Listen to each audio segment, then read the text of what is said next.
Fake people you think are dishing out great advice. Fake friends on social media. Discussions for parents to have with their kids. Your child spends a lot of time on social media. You heard about the dangers, but you monitor what she's doing online and you watch for warning signs that may indicate a problem, such as sudden changes in behavior or poor performance at school. Besides, she has thousands of followers, so at least she's popular, right? Not exactly. Now, there are some exceptions. Some users only have one social media account and they keep it strictly private for use among their actual family members and close friends. This, however, is rare, particularly among teenagers. More often, we have dozens or hundreds of acquaintances with whom we share access to social media profiles. These are the friends of friends we met at a wedding, the co-workers we greet in passing, and the people we knew in middle school. Not only that, we follow people we don't even know in real life.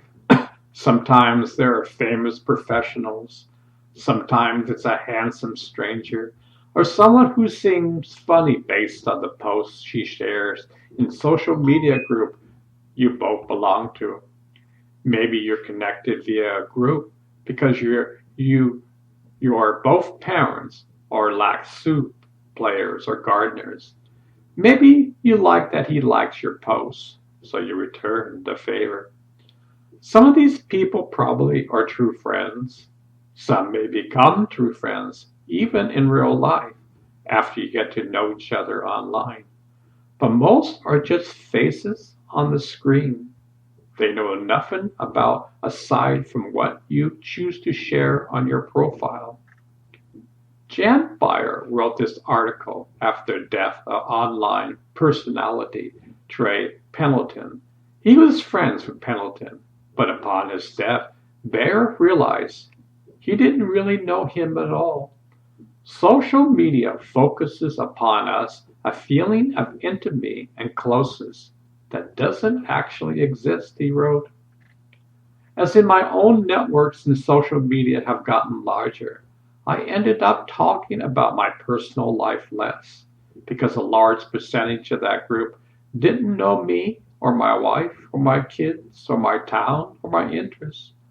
I don't want to bore people with the inanities of every day. That is one adult's perspective and an explanation why our social media profiles look so little like our real lives. But what about the kids? This article says we're turning into a fake generation thanks to social media. Without people we don't like, that feminine from high school, that passive aggressive coworker to remain on our friends list. We comment positively on their photos and status updates while we silently curse them. They return the favor. Meanwhile, kids and adults alike try to paint a picture of an ideal life. We share our highlighted reels, vacation, fancy bills, and loads of laughter while ignoring the reality of dirty dishes and loneliness. For example, your kids may do this without realizing it. They may also fail to realize everyone else is doing it too. The time to talk with your kids is now.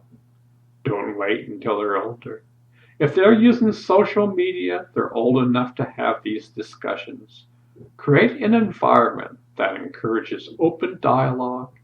Ask your kids about their social media lives the way you would ask about school.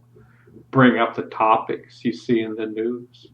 Inquire about new apps and means of communication. And don't forget to touch on these important topics to help your kids understand just how shallow and fake social media can be. Influencers. Kids need to understand that many Instagram stars are paid to promote certain products, or they receive the products for free in exchange for posting about them. Some of these influencers are responsible enough to promote only products they actually use and believe in. Others are not. A naturally thin model may claim, for example, that a certain product is responsible for her physique, when in fact she may not actually use it at all. Make sure your child understands this and tell them to look for hashtags like pound sponsored, pound ad, or pound promotion. Keeping in mind that not all influencers may be disclosing their affiliations the way they are legally required to do. Photo retouching. There are dozens of apps and filters that make photo touching a breeze. Kids can easily remove blemishes or make themselves look thinner with a couple of clicks. We're so accustomed to seeing these retouched photos, it's easy for a child to look at his own real photo and feel like he doesn't measure up. Buying followers and likes. If you see a user with thousands of followers but only a few likes per post, that's a good chance these followers were purchased. Yes, you can do that. Fake accounts. Lots of kids and adults start fake accounts where they can pretend to be someone else, or where they can share feelings they're not comfortable sharing on their real page. They may seek advice or attention via these fake accounts. Even if your child doesn't have a fake profile, she may be following several of them. This is why you use a monitoring app that requires you to have your children's password. You may just be monitoring only the accounts they want you to know about. Fake news. Teach your kids to identify fake news sites and made up stories. Factcheck.org has great tips. Read beyond the provocative headline. Check the source. Check the author. And run the story by Snopes or FactCheck. If a headline claims that watching a video would change your life and that you won't believe what so and so did, it's probably little more than clickbait. Why is someone sharing this? This article brings a good point. Social sharing of information is often not exactly actually about sharing information. It's about the sharer letting everyone know that they are knowledgeable or right thinking or caring. Most people don't even read articles before they share them. Teach your kids to read and think before they share so they don't spread false information, and encourage them to examine their own motives for sharing something. If you don't feel like your child is ready for social media, you can always block those apps on your child's device using trustworthy parental controls. Or maybe you prefer he limits his attention to one or two sites. In that case, simply block the rest. You can also limit the amount of time she spends online by disabling internet access during certain times of the day. Less time online limits your child's exposure to the artificial world of social media and helps keep her perspective in check.